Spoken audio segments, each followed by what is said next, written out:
से मिले। बड़ी खुशी की बात है। और देश के अंदर अभी भी न्याय है, संविधान है, तो उसको मानना पड़ेगा।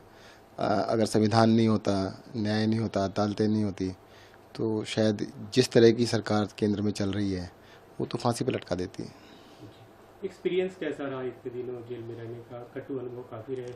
आप बीच में एक बार बाहर आए भी तो मेडिकल से बाहर आए। देखिए, अनुभव तो जो है ना, ये पहले से पता था। अरविंद केजरीवाल के साथ जब स्टार्ट किया था ना, उन्होंने सबसे पहले कहा था, देखो इस देश की राजनीति को बदलने की हम लोग कोशिश कर रहे हैं, और जो भी इसको कोशिश करेगा तो उसको जेल तो जाना पड़ेगा ही। तो ये काफ़ी लगता था, पर कई बार ये भी लगता था कि यार ये सिर्फ हम बातें कर रहे हैं, ऐसा थोड़ा होता है। अब तो देश आज़ाद हो गया है, अब इतना वैमनस्य द्वेष इतना ज़्यादा नहीं होगा। पर पता नहीं था कि भी नेता लोग इतने मन में द्वेष भर के रखते हैं। देखो, देश के लिए अब सब भले करने के लिए आए हैं ना, सारे जितने भी लोग हैं, पार्टियां हैं, देश का अच्छा करना चाहती हैं। तो उसके अंदर तुम हमसे अच्छा काम कर लो भाई। अरविंद केजरीवाल अगर दिल्ली में अच्छा काम कर रहे हैं तो उनको रोकने की बजाय तुम उनसे अच्छा काम कर लो भाई। जो भी अरविंद केजरीवाल ने किया तुम कॉपी कर लो, पूरे देश में कर लो। कहना हम कुछ नहीं करेंगे, पर इसको करने भी नहीं देंगे। और सबसे बड़ा कारण क्या है कि भाई ये जेल जाने के बाद ये अनुभव हुआ कि भाई कई बार सोचा कि भाई मुझे जेल भेज दिया, अरविंद जी को जेल भेजा, मनीष जी को भेज दिया, संजय सिंह को भेजा, कितने तमाम हमारे नेताओं को जेल भेजा। भाई ऐसा क्या है आम आदमी पार्टी के अंदर कि आम आदमी पार्टी के लोगों को तोड़ना चाहते हैं, ख़त्म करना चाहते हैं। तो ये जो अनुभव है, जो सोचा वहाँ पे, तो ये निष्कर्ष ये निकला कि भाई इसका सिर्फ एक ही कारण है। इस देश में बहुत सारी पार्टियां बनी, पर वो इन जो सो कॉल्ड बहुत बड़ी बड़ी पार्टियां का कुछ बिगाड़ नहीं पाई। राजनीति जैसे चल रही थी वैसी चल रही है। तो उस तरह की चलती रहे तो कोई दिक्कत नहीं। आम आदमी पार्टी, अरविंद केजरीवाल इलेक्शन पॉलिटिक्स में आए, इनको कोई फर्क नहीं पड़ता, पर इनके जैसे नहीं बने इसलिए फर्क पड़ता है। तो उन्होंने पूरी की पूरी जान इस बात पे लगाई कि अरविंद केजरीवाल को तोड़ दें, इस पार्टी को ख़त्म कर दें, किसी की तरीके से इसको ख़त्म किया जाए। हम सबको अरेस्ट इसलिए किया गया कि एजुकेटेड, पढ़े लिखे लोग जो देश के लिए कुछ करना चाहते हैं वो आगे ना आए, उनको डराने के लिए किया।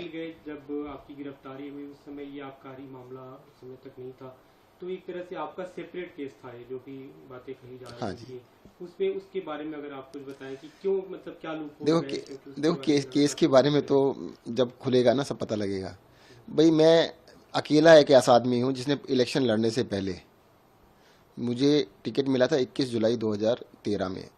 आम आदमी पार्टी ने 2013 में 21 जुलाई को टिकट दिया था, और 31 जुलाई 10 दिन के अंदर मैंने सारे अपने बिजनेस बंद कर दिए थे, सब कुछ छोड़ दिया था। मैंने कहा मैं दो चीज़ें नहीं कर सकता, पब्लिक सर्विस और अपना बिजनेस। इस देश के अंदर बहुत सारे एमएलए हैं, बहुत सारे एमपीज़ हैं, मंत्री हैं जो आज भी बिजनेस करते हैं।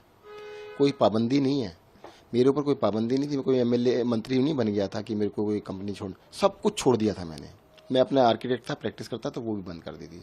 सब कुछ त्यागने के बाद एक्टिव पॉलिटिक्स में आए थे। लेकिन जो मनी लॉन्ड्रिंग के आरोप हाँ, मैं बता देता हूँ ना, वो जो लॉन्ड्रिंग के आरोप थे, ईडी को 7 साल हो गए ना इनमें इंक्वायरी करते हुए। 7 साल से अभी इंक्वायरी चल रही है, ख़त्म नहीं हुई है।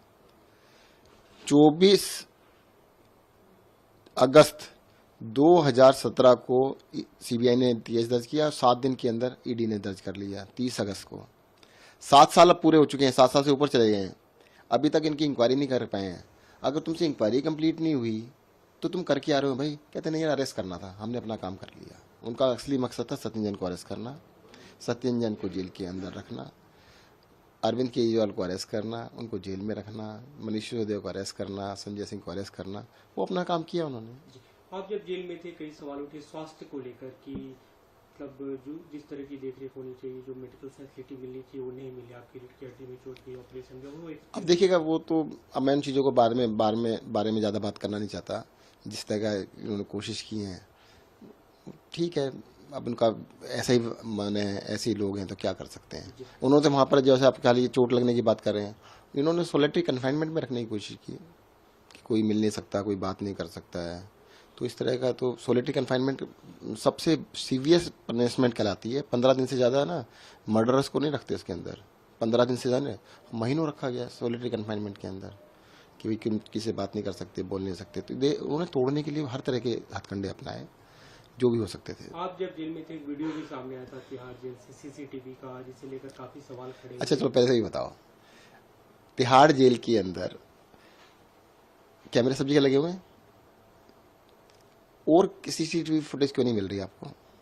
वहाँ पे क्रिमिनल्स भी हैं बहुत सारे, उनकी फुटेज क्यों नहीं मिल रही? सत्येंद्र जैन की क्यों मिली?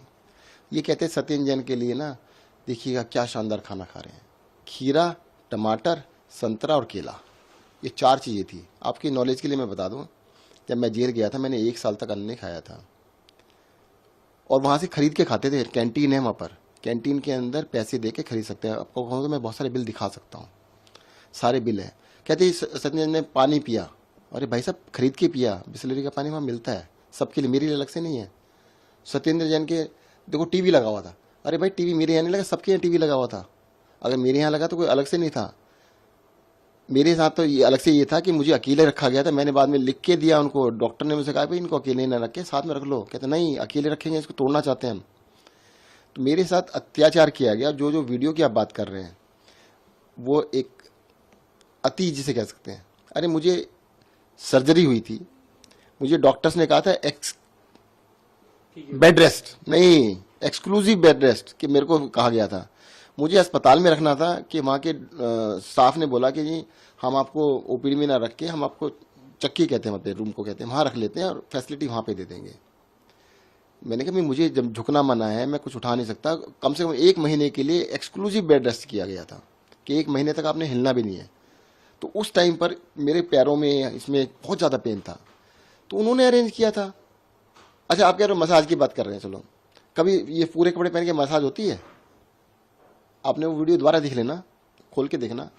अरे भाई फिजियोथेरेपी कर रहा था वो बेचारा, कहते वो मसाज करा रहे थे। आप भी करा लो भैया से, मेरे को दिखा देना। और अगर हिम्मत है ना, उस तिहाड़ जेल की जो एक्चुअल में मसाज होती है उनकी फोटो निकाल के दिखाओ ना, उनकी तो नहीं दिखाते। अगर आप लोगों ने, एक आदमी बीमार है, उस बीमार आदमी का इलाज ना होने देने के लिए क्या उसको मारने की इच्छा थी क्या? मारना तो वैसे फांसी दे दो, उसके लिए तुम्हारे को कहते हैं क्या करने की जरूरत थी? तो मुझे लगता है ये इनके डर्टी पॉलिटिक्स है, गंदी पॉलिटिक्स में उतर गए। और मैं जानना चाहता हूँ उनसे, चलो अगर बीजेपी वाले कहते हैं कि ये है वो है, वो आज क्यों नहीं चला रहे थे? गुजरात इलेक्शन थे तो वो चलाना चालू कर दिया। सत्येंद्र जैन ये खा रहा, ये नहीं बताया उन्होंने कभी टीवी पे कि सत्येंद्र जैन 1 साल तक खाना नहीं खाया। मेरा 40 किलो वजन कम हो गया था, एंड आई बस डॉक्टर को तो जब मैं बाहर आया था तो उनको तो ये लग रहा था पता नहीं इसको मर ना जाए। वो तो उन्होंने कभी नहीं दिखाया, वो तो कभी नहीं बताया कि हाँ जी सत्येंद्र जैन मर सकता था।